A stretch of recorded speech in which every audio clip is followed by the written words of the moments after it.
السلام علیکم ورحمۃ اللہ وبرکاتہ۔ امید ہے آپ بالکل ٹھیک ہوں گے اور خیریت سے ہوں گے۔ سب سے پہلے آج آپ کو ویلکم کرتے ہیں ایک نئی رمضان سیریز میں، جس میں ہم ان چند لیسنز کے اوپر بات کر سکیں گے۔ یہاں چند کا الفاظ اس لیے کر رہا ہوں ادا کیونکہ ہمارا قرآن لیسنز سے، لرننگ سے، میریکل سے، ہر قسم کی اس چیز سے جس سے ہماری عقل ماورا ہے بھرا پڑا ہے، لیکن جو چیز ہم سمجھ پاتے ہیں، جو چیز اپنے مطابق نکال پاتے ہیں، وہ چند ایک چیزیں ہم روزانہ کی بنیاد پر اس رمضان میں انشاءاللہ آپ تک پہنچانے کی پوری کوشش کریں گے۔ آج سب سے پہلے ہم جس لرننگ کی، جس لیسن کی بات کریں گے وہ ہے اس معاملے کے متعلق جو ہمارے آپسی معاملات کے اندر دوری کا باعث بنتے ہیں۔ یہ ٹپ ایک لیڈر کے لیے بھی ہے، یہ ٹپ ایک گھر کے سربراہ کے لیے بھی ہے، یہ ٹپ ایک دوست کے لیے بھی ہے، یہ ٹپ ایک بھائی کے لیے بھی ہے، یہ ٹپ ایک انفرادی انسان کے لیے بھی ہے، ہر ایک شخص کے لیے یہ ٹپ ہے۔ اللہ سبحانہ وتعالی قرآن میں فرماتے ہیں فَبِمَا رَحْمَةٍ مِّنَ اللَّهِ لِنتَ لَهُمْ وَلَوْ كُنتَ فَظًّا غَلِيظَ الْقَلْبِ لَانفَضُّوا مِنْ حَوْلِكَ فَاعْفُ عَنْهُمْ وَاسْتَغْفِرْ لَهُمْ وَشَاوِرْهُمْ فِي الْأَمْرِ فَإِذَا عَزَمْتَ فَتَوَكَّلْ عَلَى اللَّهِ إِنَّ اللَّهَ يُحِبُّ الْمُتَوَكِّلِينَ۔ اس آیت کے اندر، اس پیغام کے اندر، اس نشانی کے اندر، اس کے اندر ہمارے لیے جو بہت سارے پیغامات ہیں، ان میں سے چند ایک، سب سے پہلا تو یہ کہ دلوں کی نرمی جو ہے وہ صرف اور صرف اللہ کی رحمت کے ساتھ ہے۔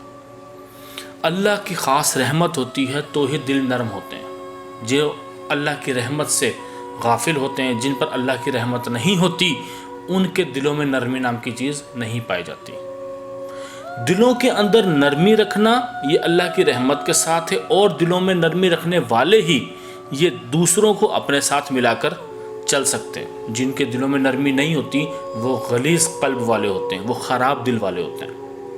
اس کے ساتھ ساتھ جو ہمارے پاس یہاں پیغام ہے اللہ کی طرف سے، جو لرننگ ہے، جو لیسن ہے، وہ یہ ہے کہ جو سخت دل ہوتے ہیں ان سے لوگ چھٹ جاتے ہیں۔ یہ عام انسان سے تو کتنا چھٹیں گے جب اللہ اپنے نبی کو یہ پیغام دے رہا ہے کہ آپ اللہ کی رحمت سے نرم دل ہیں، اور اگر آپ سخت دل یا بد زبان ہوتے تو یہ سب آپ سے چھٹ جاتے۔ تو ہم اگر سخت دل ہوں، اگر ہم لوگوں کے ساتھ بد زبانی کریں تو لوگ ہم سے کتنے چھٹیں گے، لوگ ہم سے کتنا دور بھاگ جائیں گے۔ آج ہم سچ کہنے کی بنیاد پر اتنے کڑوے انداز سے زہر میں بھر کر تیر چلاتے ہیں اپنی زبان سے، اور پھر شکایت کرتے ہیں کہ اس سے تو سچ سنا نہیں جاتا، اس سے تو سچ مانا نہیں جاتا، اس لیے وہ بھاگ گیا، اس لیے وہ دور ہو گیا۔ جبکہ آپ کا انداز، آپ کی زبان اتنی غلط ہوتی ہے، اتنی بد زبانی والا انداز ہوتا ہے کہ لوگ آپ سے چھٹ جاتے ہیں۔ اس کے ساتھ پھر جو اصول اور جو چیزیں ہمیں بتائی گئی ہیں کہ آپ درگزر کریں، اگنور کریں، معاملات کو درگزر کریں، ایکسیپٹنس لے کر آئیں کہ ٹھیک ہے غلطی انسان سے ہوتی ہے، اس سے غلطی ہو گئی ہے، کوئی بات نہیں، معاف کر دیں، ان کو معاف کریں، ان کے ساتھ درگزر کا معاملہ کریں، ان کے لیے استغفار کریں۔ جس کے لیے آپ معافی مانگتے ہو اللہ سے، جس کے لیے آپ یہ دعا کرتے ہو کہ اللہ اسے معاف کر دے، آپ کے دل میں اس کے لیے محبت اگر نہ بھی ہو تو پیدا ہونی شروع ہو جاتی ہے، ورنہ ہوتی ہے۔ ہم معافی کا معاملہ اسی کے لیے کرتے ہیں جس سے ہمیں بہت زیادہ محبت ہوتی ہے، یا تو میری ماں، یا تو میرا بھائی، یا تو میرا باپ، یا تو میرے دوست اور ہمارے احباب۔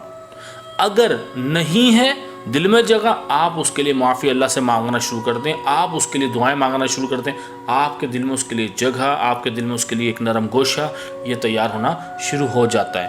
پھر ایک اور بات، اگر آپ نے لوگوں کو اور قریب کرنا ہے، یہ تو وہ بات ہے جس سے آپ کا دل لوگوں کے متعلق صاف ہو رہا ہے، آپ نے لوگوں کو قریب کرنا ہے، بہترین حل و شاورہم، ان سے مشاورت کریں، ان سے مشاورت کریں، ان سے مشاورت کریں۔ ہم مشورہ نہیں کرتے ہیں، ہمیں باس بننے کا شوق ہوتا ہے، ہمیں لیڈر بننے کا شوق نہیں ہے، لیڈر کہلوانے کا شوق ہے۔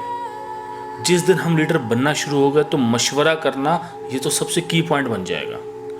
ہم جب اپنی ٹیم ممبر سے مشورہ کرتے ہیں، اس کو فیلنگ آف امپورٹنس ملتی ہے کہ ہاں میں بھی امپورٹنٹ ہوں اس شخص کے لیے، میں بھی امپورٹنٹ ہوں اس کمپنی کے لیے، میں بھی امپورٹنٹ ہوں اس گھر کے لیے، میں بھی امپورٹنٹ ہوں اس گیدرنگ کے لیے، یہ مجھ سے مشورہ کر رہے ہیں، میری رائے مانگ رہے ہیں، مجھ سے پوچھا جا رہا ہے۔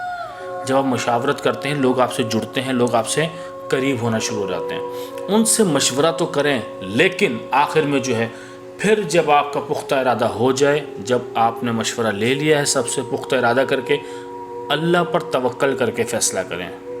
اللہ کے توکل کے بغیر فیصلہ قطعاً نہ کریں، کیونکہ نتائج کا جو مالک ہے وہ اللہ تعالیٰ ہے، ہمارے ذمہ صرف اور صرف کوششیں ہیں۔ اور ایک بات جو سب سے خوبصورت ہے وہ یہاں یہ ہے کہ اللہ توکل کرنے والوں سے محبت کرتا ہے۔ جب آپ اللہ پر توکل کریں گے اور اللہ آپ سے محبت کرے گا تو اللہ آپ کو اکیلا نہیں چھوڑے گا۔ یہ کچھ وہ فارمولاز ہیں جو ہم اگر اپنی زندگی میں روزمرہ زندگی میں ایک ایک کر کے اپلائی کرنا شروع کر دیں، آپسی دوریاں، آپ سے تعلقات کی خرابیاں، یہ سب ختم ہونا شروع ہو جائیں۔